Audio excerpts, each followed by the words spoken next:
This episode is brought to you by Kia's first three-row, all-electric SUV, the Kia EV9, with available all-wheel drive and seating for up to 7 adults, with 0 to 60 speed that thrills you 1 minute and available lounge seats that unwind you the next. Visit kia.com/EV9 to learn more. Ask your Kia dealer for availability. No system, no matter how advanced, can compensate for all driver error and or driving conditions. Always drive safely.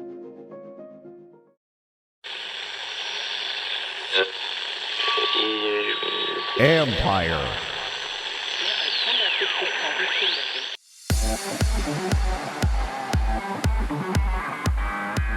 New media meets NIL. That's the centerpiece of this whole idea.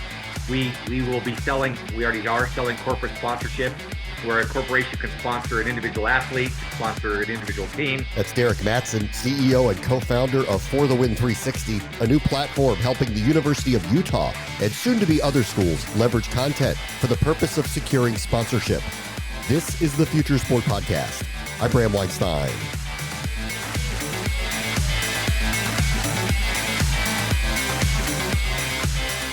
College sports are in their new wild, wild west, but as NIL sponsorship sinks in and rules are, or in some cases, not very clear on how to proceed, the schools are then forced to find new and inventive ways to connect with fans and offer opportunity for their teams. And that's where For the Win 360 comes in.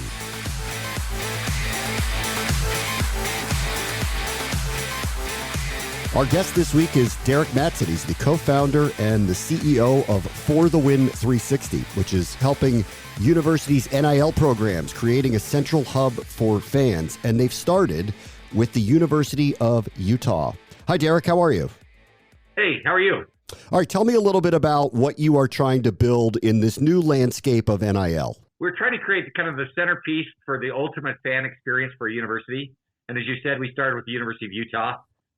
What we have built is a place for University of Utah fans to go find some 100 different pieces of video content that's everything they want to know about the athletic department at the university. We're covering all of the team sports. We have player profiles. We have game highlights. We have interviews with coaches.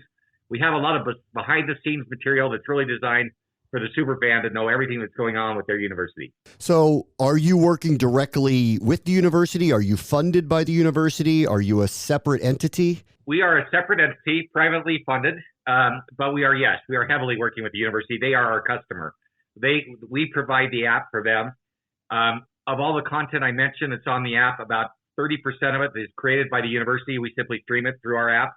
And then they've asked us to do behind-the-scenes stories that we do on their behalf that we create with our own production team. But we're a separate entity, but very much in partnership with the university. Okay, so take me through the why part of this. They're creating some of this. Obviously, they're trying to generate interest in NIL and in this new landscape. Yes. Why work with your group to do this when they're already kind of creating it on their own? Because they've never really had a video app. They've always, the way most athletic departments promote their website. And the streaming has really exploded, and it's the easier way to deliver video content. We had the app from a previous business we had built, and we've customized it for the university. And so we're really providing technology that they don't have. You probably know now that the majority of sports is consumed on mobile devices.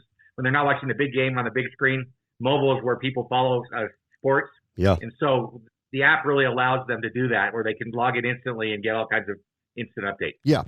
But you don't have the rights to the games, right? Because that's still controlled, right? Yeah. So tell me a little bit about how you're thinking content here.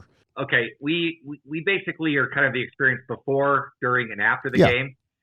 The ESPNs, Disney's, and Foxes of the world really control those rights. So we don't stream any of the games live. What we do is right after the game is over, we have interviews with coaches, players. We have highlights. Before the game, we have former athletes from the university that played in those individual sports. So we have a former basketball player that gives a pregame of what to expect after every basketball game. We have an All-American former Olympic gymnast, Missy Marlowe, who does the same for all of our gymnastic events. So it's really a place for the fan to go and really kind of see what's going to happen that weekend, learn before the game, they can follow during the game. We have scores and updates. And then after the game, they can get the highlights of what happened.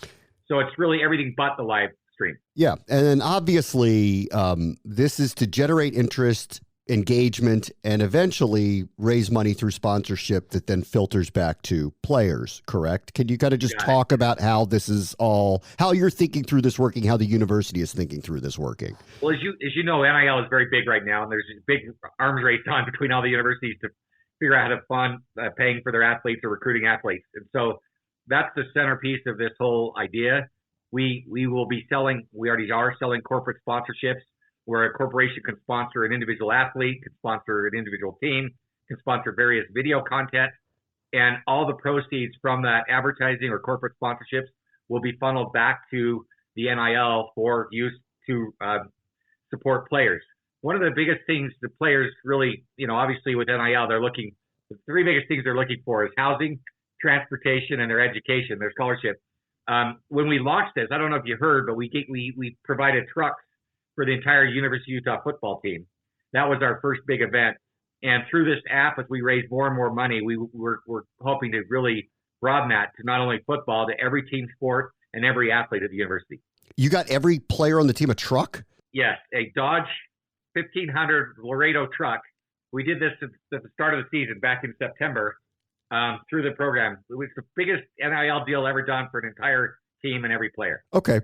Let's talk I want to talk broadly about the technology in a minute, but I want to talk long-term with this. How sustainable is all of this to try to continually generate new opportunity, new sponsorship in what you're deeming, and I think it's the appropriate terminology, an arms race? Well, we think certainly in case of the University of Utah, for example, there are 500,000 worldwide supporters, fans, whether they're former alums, whether they're community people, whether they're fans, whether they're current students. And so what the app does is it really allows us to broaden beyond just a stadium fan base of 50,000 people that are in the huge stadium. We can reach hundreds of thousands of people, and through that, hopefully generate donations, corporate support that will all go back to the athletes. So we see as long as we're able to grow audience and participation in the app, we see a pretty long runway in terms of what we'll be able to do. And at this point, you're just working with Utah. You haven't replicated this for other university programs yet? Our technology is built very scalable. We could add 20 universities tomorrow if we wanted to. We were using Utah as the case study to prove concept, but we fully intend to take this to other universities in the coming season, probably as early as the football season this year. Okay. I know you have a deep background in media and technology. Can you tell us a little bit about your background and how you ended up landing a particular startup? Sure. I've spent 25 years in the media business and doing various startups, mostly in cable television.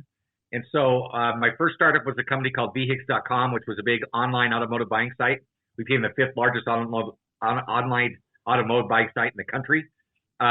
Sold that to Comcast back in 2008, and they continue to use that technology today.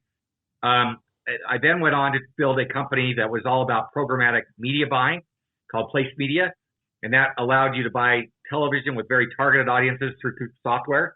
And we worked with all the 100 cable networks across the U.S. and helped them sell their inventory electronically. Sold that company to Altice back in 2015. And then the trend I really started seeing after that was streaming is just so popular, and especially once COVID hit and everyone was streaming at record rates. If you look at 90% of the consumption of video or of any content on the internet right now, it's video. People are watching mostly video. That's why YouTube and TikTok and so many other sites have been apps have been so successful. And so we really saw this as an opportunity. So I got in the streaming business a few years ago with a different company called VidGo, which was a virtual cable company. And we've now altered that technology specifically for college students and college athletes, because we really think this NIL space is just starting to heat up, and there's huge opportunities for streaming in that space. Okay, and what do you mean by that? That it's obviously we're in a nascent time with NIL, but what do you mean by you think it's about to grow in the streaming space? Well, just the people have insatiable appetites for sports content, and it's only live content that's really growing in terms of viewership. If you look at like the NFL this last year, more than 90% of every top-rated program, the top 100 rated programs were NFL games. So people are definitely interested in sports. We take that to the collegiate level, and people are very interested in what's going on with their university. And so we just see a huge audience that if we create the right content there's a big desire to see that content. Okay. And in the early stages of doing this, have you come around to what you think, and this is probably going to change by the season and year, what is the right content? What do people want?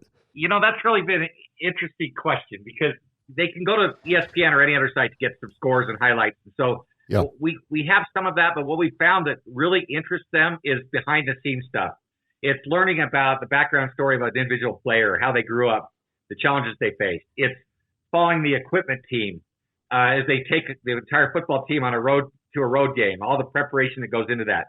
We did a short series on tailgating, what fans do in the tailgating lots. And so I think the behind the scenes kind of more long form content is really what's taking hold.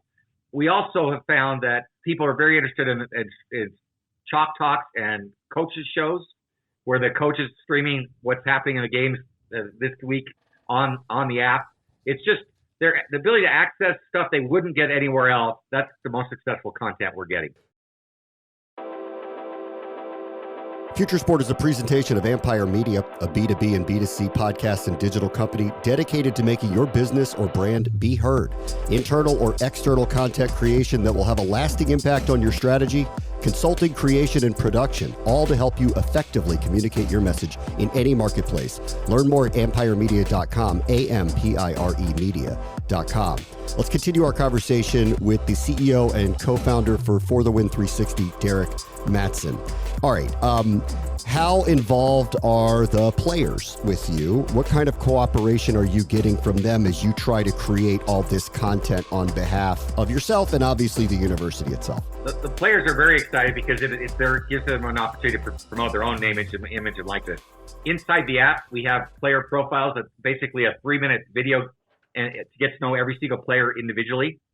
In the case of the football team, when we gave them trucks back in September, they were obviously thrilled to get a brand new truck.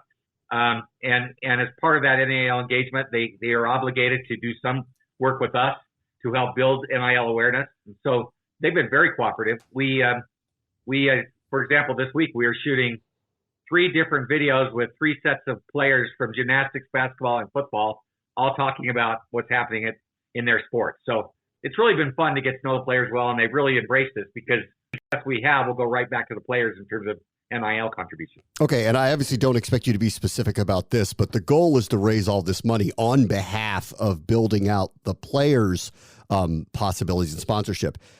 How are you making money on an app like this? Well, right now we have been funded by private donors that are more interested in helping the youth than going profitable, and so we are profitable right now. We're totally supported by private donations. When we expand to other universities, that's when we have the opportunity to be profitable. And it'll be done through a software licensing fee. We'll charge a software license to the university, and then we'll take a cut of any advertising revenue.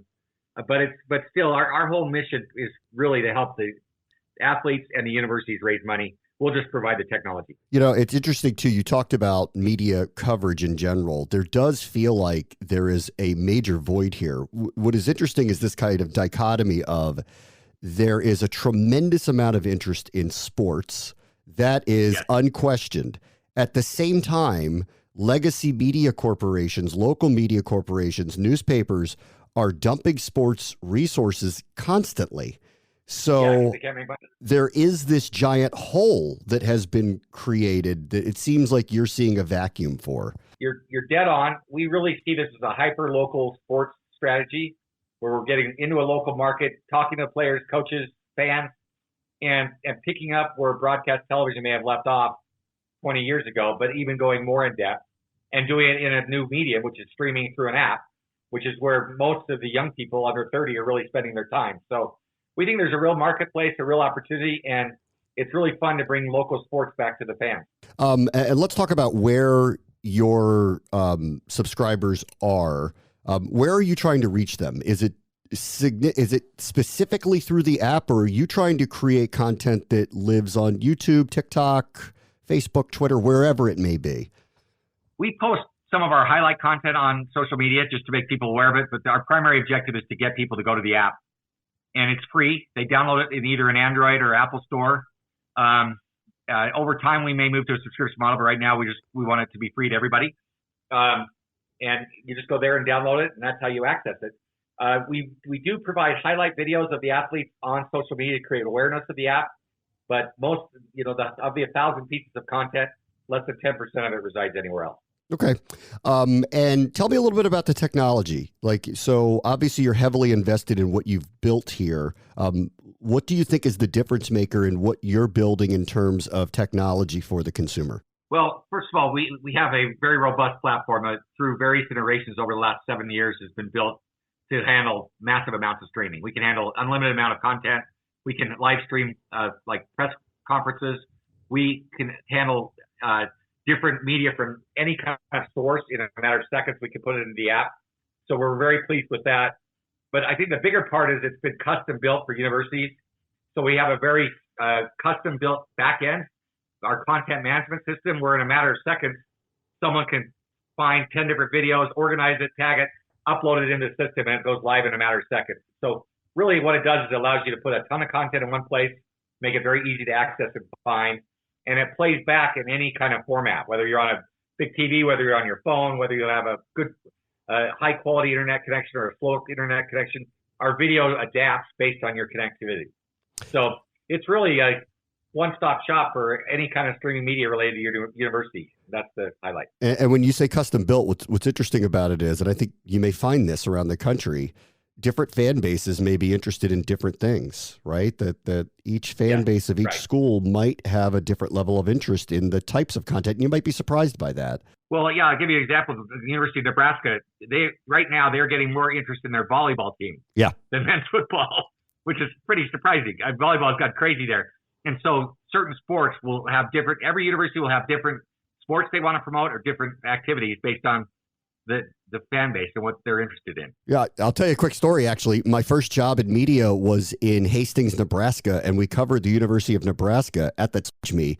Tom Osborne was still the head coach at the University of Nebraska. However, back when they would win. Yeah, however, their volleyball team would sell out their arena. Even then, this is like 25, 30 years ago, was selling out then. It was popular then. So I'm like the least person who's actually surprised by how popular volleyball has become specifically at that school in that region. Yeah, it's amazing. And I think you're seeing too, that was the other thing I was going to add to this. All the emphasis right now with NIL and all the big money is football. And there are many that are fearing that one day a lot of these Olympic sports, secondary sports, won't survive at universities just because the funding they lose money. We're really hoping this app will help bring more attention to volleyball, to lacrosse, to swimming, because they do have a fan base. It's just very different than football. And so we're hoping to help those secondary sports find new ways to revenue opportunities. I'll let you go, but I do want you to talk a little bit more about that for a moment. The reason why legacy media companies didn't cover those intently was there wasn't the audience for it. You, at this point, are going to try to devote some resources to try to profile it, but you may find the same thing, that the audience is small. So as you kind of navigate this, how do you think about that? We might, but back when those decisions were made, that was in a broadcast world where they had to have a huge audience to monetize. They wouldn't put something on TV that was swimming that got a 2 rating, minimal rating compared to a football game that would get a 10 rating. We believe in the streaming world, you can appeal to smaller audiences, and we do think that there is an opportunity with some of these sports.